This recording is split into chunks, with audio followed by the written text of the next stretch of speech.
God as an offering. Embracing what God does for you is the best thing you can do for Him. Don't become so well adjusted to your culture that you fit into it without even thinking. Instead, fix your attention on God. You'll be changed from the inside out. Readily recognize what He wants from you and quickly respond to it. Unlike the culture around you always dragging you down to its level of immaturity, God brings out the best in you and develops well-formed maturity in you. In whatever arena we find ourselves in any given moment of any day, whether it's political, social, religious, or economic, we need to remember that we belong to God first and foremost. He brings goodness into our life. He gives us wisdom and develops maturity in us. And our allegiance to God must be the root upon which we base all of our choices, all of our decisions, our values, our actions, our character. There should be no separation between how we relate to God and how we relate to the world. In fact, we should do our best to allow His character to shine through in all that we are and in all that we do. Likewise, it was never intended by our nation's founding fathers that there should be a separation between the morals of our law and government and the morals of God.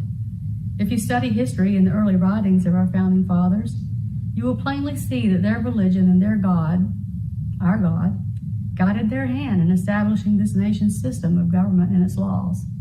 Yes, it's imperfect, but God allows us to improve on it all the time. Nothing will be perfect until God returns. The term separation of church and state that's now used as a weapon to attack religious freedom was actually coined by Thomas Jefferson.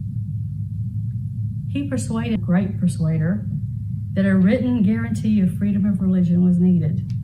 The purpose was to ensure that the government could not establish a state church or force conformity with a particular denomination. It did not mean that our religious morals should not guide our hand in voting. It did not mean that our religious morals should guide us in making the Constitution, or even considered preposterous back then. And it should be now. The Bill of Rights included freedom of religion, along with its counterpart of free speech, peaceable assembly, and free press as the First Amendment to the Constitution. And I believe it's justly number one because it's the most important.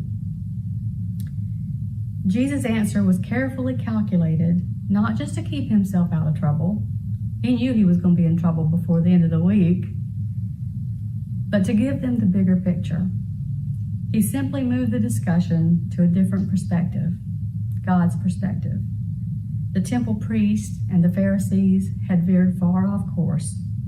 They had been so focused on following the rules of God and their own place in society that they had lost their focus on God Himself. Goes back to that saying, you can't see the forest for the trees.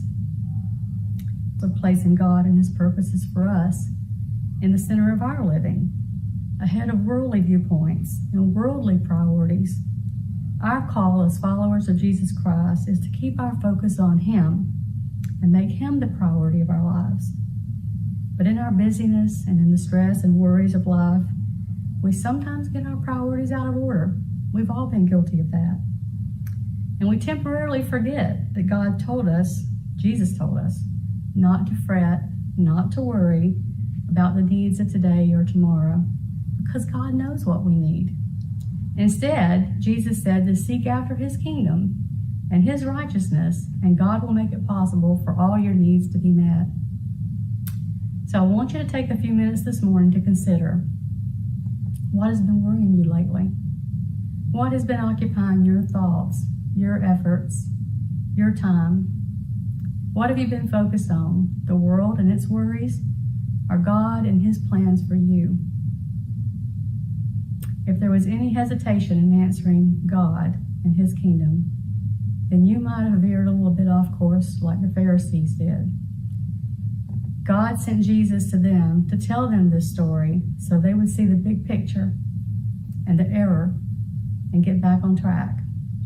Did God put you here today to remind you also? If so, you need to have a little talk with God. Reprioritize. Lay those worries at His feet and ask Him to help you get back on track with Him in the rightful place at the center of your life. For when we make God our priority, we open ourselves and our lives up to His blessings so they can flow in. And when His blessings flow in, it's like a cup that overflows. And out of the overflow of God's blessings in our lives, we will bless others and bring them to the knowledge of Christ so they can also receive His blessings. When we recognize that we belong to God and give our life as an offering to Him to be used as He sees fit, not at our own convenience, we will truly be blessed to be a blessing. We will truly be community of Christ. Always remember, you belong to God. You are His. He knows your needs. Focus on Him. Focus on making right relationships with Him and others, and He will meet your needs. He has promised, and He is true to His promises. God bless you.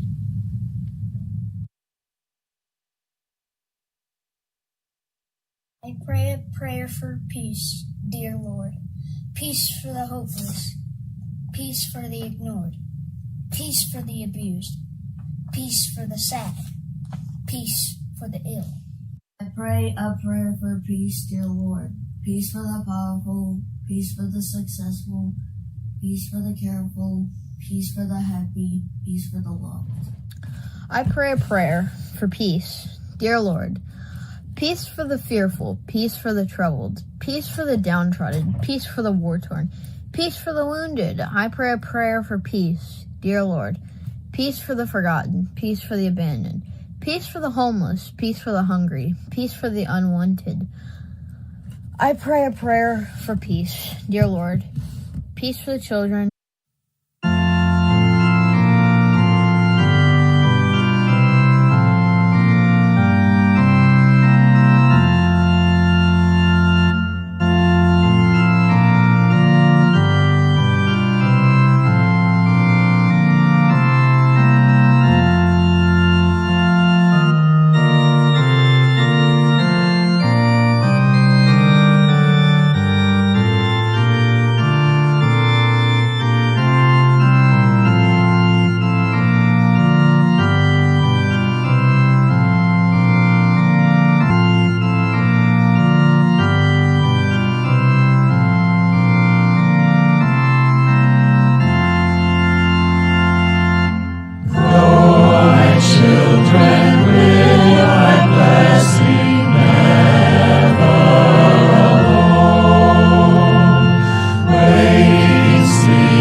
We're so happy that we were able to share this hour together.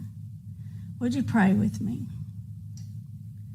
Lord, you have called us by your name. We are thine. You have gifted us and ask us now to shine. We will not abandon you. All your promises are true. We are gifted, called, and chosen, for we are yours.